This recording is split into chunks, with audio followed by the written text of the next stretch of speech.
الليمون من الحاجات الأساسية في كل بيت، وسعره بيغلى جدا مع دخول شهر رمضان المبارك، وأوقات بنشتري الليمون وننسى جزء منه في التلاجة، وبعد شوية نلاقيه نشف وباظ وبنرميه. تعالى أقولك في فيديو النهاردة ازاي تخزنيه ب3 طرق بسيطة تخلي الليمون يقعد معاكي أطول وقت ممكن. وهنعمل كمان وصفة حلوة جدا من قشر الليمون. أنا عبير لو أول مرة تشوفيني، لو لسه ما اشتركتيش في القناة أتمنى تنوريني. يلا نسمي الله ونصلي على الرسول عليه أفضل الصلاة والسلام ونبدأ. بسم الله. في البداية معايا 3 كيلو من الليمون الأصفر أو أي كمية زي ما تحبي. الليمون الأصفر بيبقى مليان مية ما شاء الله اللهم بارك. هغسله كويس جدا في بولة وحطيت لنصها مية. هضيف معلقتين صغيرين من البيكنج صودا أو بيكربونات الصوديوم وهدوبها في المية، وبعدين هنزل بكل كمية الليمون اللي معايا. حسيت ان البولة صغيرة نقلتها في بولة اكبر وهغمره بالمية وانقعه فيها حوالي 10 دقايق، واغسل كل ليمونة زي ما انتوا شايفين، وبعدين اشطف الليمون واحطه في مصفى وانشف كل ليمونة بمنديل مطبخ او فوطة، واكمل بنفس الطريقة لغاية ما اخلص كل الكمية اللي معايا. بعد ما نشفت الليمون كويس جدا من المية هبتدي باول طريقة لتخزين وحفظ الليمون. بحطه في اكياس تلاجة او اكياس بسحاب لو متوفر عندك، وما تحطيش كمية كبيرة في الكيس، وبحاول على قد ما اقدر اخرج منها الهواء واقفل الكيس كويس جدا. ودي اول طريقة جاهزة معانا. يلا بينا نحضر الطريقة التانية. هنبتدي نعصر الليمون بعصارة الليمون لو متوفر عندك،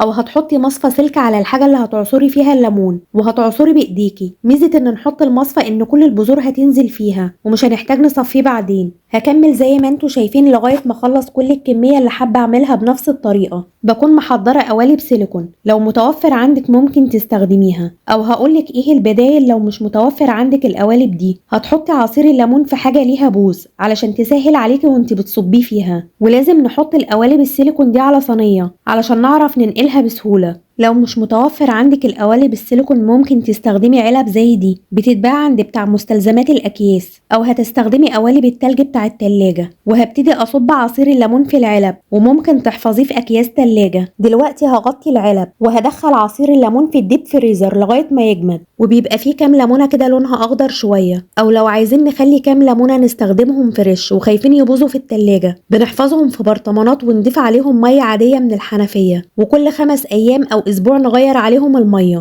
ونغطيهم وبنحفظهم على رف التلاجة من تحت. وكده الطريقة التالتة جاهزة معانا. تعالي بقى القشر الليموني اوعي ترميه. هنحطه في حلة وهنضيف عليه مية وهنرفعه على النار لغاية ما يتسلق سلق كامل او 3/4 سلق، وبعدين نزليه من على النار. ده شكل الليمون بعد ما اتسلق واستوى. بخرجه بمصفى من المية اللي اتسلق فيها واحطه في بولة. ومية السلق اوعي ترميها، هقولك استخداماتها بعدين. دلوقتي هضيف عليه مية علشان اتخلص من اي مرارة فيه، وبعدين هشطفه واصفيه من المية. هوريكي قشر الليمون انا سلقته سلق كامل علشان ناكل منه بعد 2 أو 3 باذن الله. ممكن تسلقيه نص سلقة وتاكلي منه بعد اسبوع او 10 ايام ان شاء الله. ودلوقتي تعالوا نحضر خلطة حلوة قوي لقشر الليمون ونعمل منه احلى مخلل. هضيف عليه معلقتين كبيرة من العصفر لو متوفر عندك، لو مش متوفر مفيش اي مشكلة، وعليهم معلقة صغيرة من الكركم، ومعلقة كبيرة من حبة البركة لو متوفر، ومعلقتين من هريسة الشطة حسب رغبتك، ممكن تضيفيها وممكن ما تضيفيهاش، و3 معالق كبيرة من الزيت. وهقلب الكلام ده كله مع بعض. لك ان تتخيلي الريحة عاملة ازاي، يعني تحسي انك عايزة تاكلي منه دلوقتي. وتعالي نحضر محلول التخليل. هحتاج 4 أكواب من المية، ما يعادل لتر من المية المغلية سبتها لما بردت وبعدين استخدمتها. وهحتاج 4 معالق كبيرة من الملح ومعلقة كبيرة من السكر. هقلب السكر والملح لغاية ما يدوبوا، وبعدين هحط قشر الليمون في برطمان ازاز نضيف ومتعقم. بعد ما ضفت قشر الليمون في البرطمان هضيف عليه محلول التخليل وانضف البرطمان بمنديل، واغطي وش البرطمان بمعلقة كبيرة من الزيت علشان تعمل طبقة عازلة وما يعفنش. وكده جاهز معايا احلى مخلل من قشر الليمون زي الزبدة. ممكن تحفظيه في التلاجة او بره التلاجة. ودي المية اللي سلقنا فيها قشر الليمون. استخداماتها كتير جدا.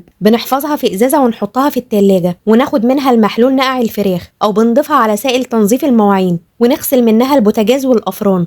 ده شكل الليمون اللي عصرناه وجمدناه في الفريزر. هبتدي اخرجه من القوالب بكل سهولة واحطه في علبة او اكياس وادخله الفريزر تاني واخرج منه وقت الاستخدام. وده شكل اللي جمدناه في العلب. هخرجه من العلبة بكل سهولة وابتدي اقطعه قطع، واقطعي القطع بالحجم اللي انت عايزاه زي ما تحبي. ممكن تحفظيه في المرحلة دي في علبة أو أكياس وطلعي منه على قد استخدامك، والليمون المتفرفت من التقطيع بجمعه تاني في علبة صغيرة وأجمده واستخدمه. وبكده نكون وصلنا لنهاية وصفتنا النهاردة، واستغلينا الليمون أحسن استخدام، وعملنا منه 3 طرق مختلفة لتخزين الليمون، وما رميناش منه أي حاجة، وهيقعد معاكي فريش طول السنة بإذن الله. أتمنى فيديو النهاردة يكون عجبك وأكون أفدتك ولو بحاجة صغيرة، وفضلا ما تنسيش تعملي لايك وشير للفيديو علشان يوصل لأكبر عدد ممكن، والاشتراك في القناة وتفعيل جرس التنبيه علشان يوصلك كل وصفاتنا الجاية بإذن الله. كان معاكم عبير، أسيبكم في حفظ الله ورعايته، والسلام عليكم ورحمة الله وبركاته.